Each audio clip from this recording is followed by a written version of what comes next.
नाच्नु न रोपाइ हुँदैछ अनि कस्तो छ सजिलो छ रोप्न आउनु छैन यहाँ भिडियोमा देखाउनु नाटक बन्द गरेपछि निस्किने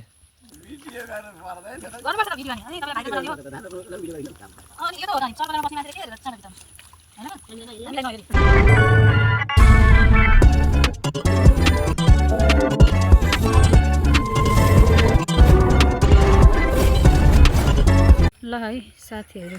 रोपाइ हुँदैछ यहाँनिर अब यति बाँकी छ अब हामी चाहिँ खाना लिएर आएको छौँ खाना खाएर काम गर्नुहुन्छ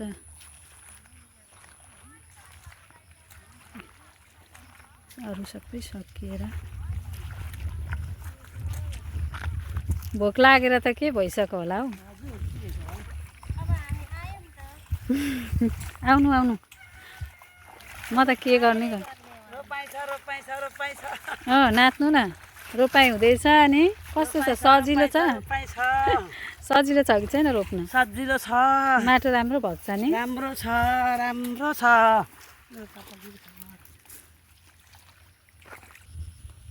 प्रोफेसनल सेफ ल खाना खाने कार्यक्रम हुँदैछ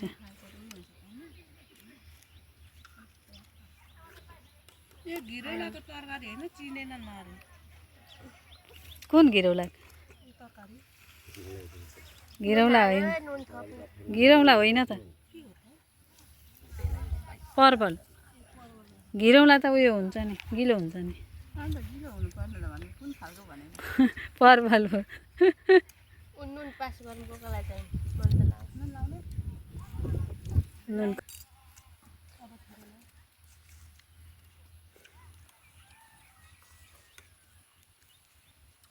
खान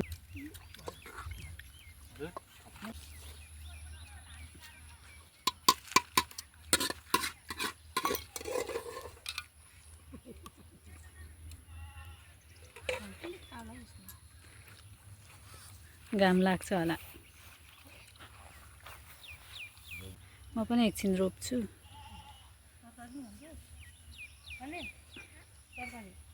त्यो राम्रो देखिएको छ नि भ्युज 1 2 3 4 वटा रोप्नु भएछ आज 1 2 3 5 वटा हैन 5 वटा रोप्नु भएछ वरिपरि बसेर है खाना चाहिँ अब बिहान के ल्याइदिनु भन्दाखेरि खाना भयो हतार हतार के खानुहुन्छ भन्ने पनि भएन अनि हतार गरेर खाना नै पकाएर ल्याएको सादा सादा भयो नुन कम खाने भएर हामीले त नुन पनि एकदम कम हाल्यौँ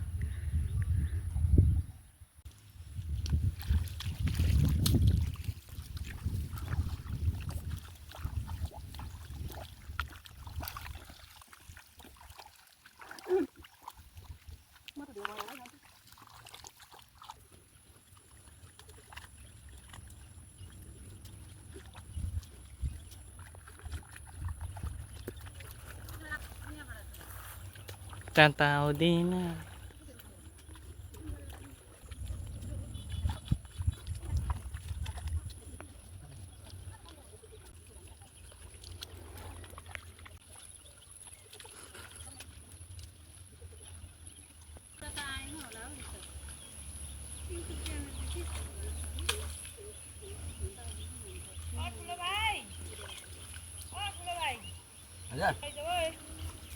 लाउँछ बेलुकालाई ल यहाँबाट गर्न अलिकति यता आइज त यहाँ उतै रुखबाट नि खेती गर्नु भएको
साथीहरू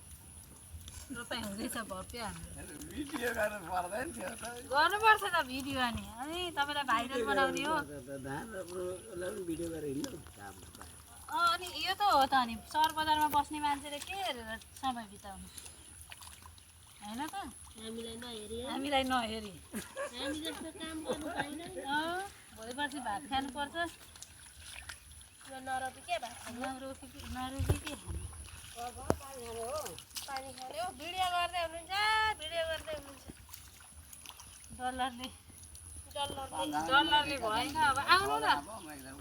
पानी ल्याउनु भएको यति बेला आउनु भएको हुन्छ त त्यो पानीमा किन छिर्नु यसो आउनु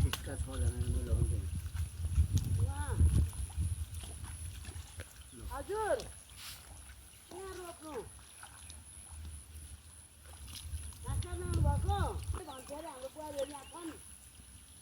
निस्किनु भएको पल्लोमा जाने हो भने त परै जानु किनभने यताउति नदेखाउनु यताउति त कता ध्यान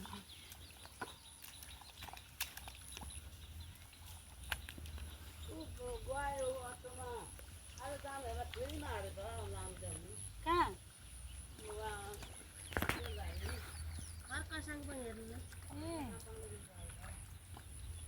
घरको साम्पाङ आउने हो यसो गर्दा हुन्छ जान्नु राम्रो फेरि केमा फ्री जेमा गए पनि कि गाडी छ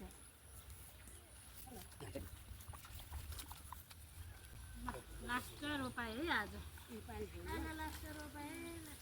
कसैको छैन अब हामी हो लास्ट धेरै जाँगरीले भएपछि यस्तो हुन्छ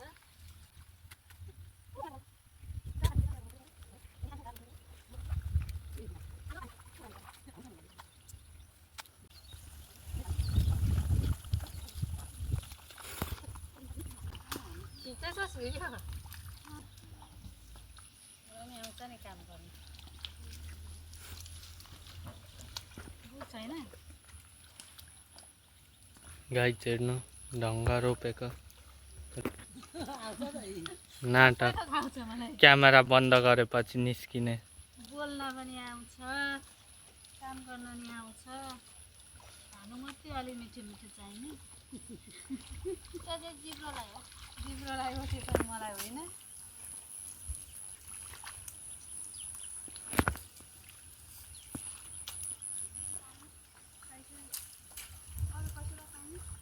कस्तो चिसो रहेछ यता घरदानी खानुहुन्छ होला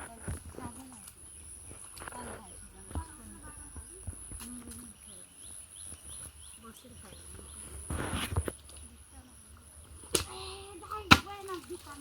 रोप्छु भनेर राखेको थिएँ दिदी लिएर मैले उठे रोपेको थिएँ उठे एउटा गरा रोप्यौँ अनि उठे रोपेर जाम भाउजूमा भनेर अनि उयो गरा रोपेर पो गएको त एक्लै त्यो सानो दुईजनाले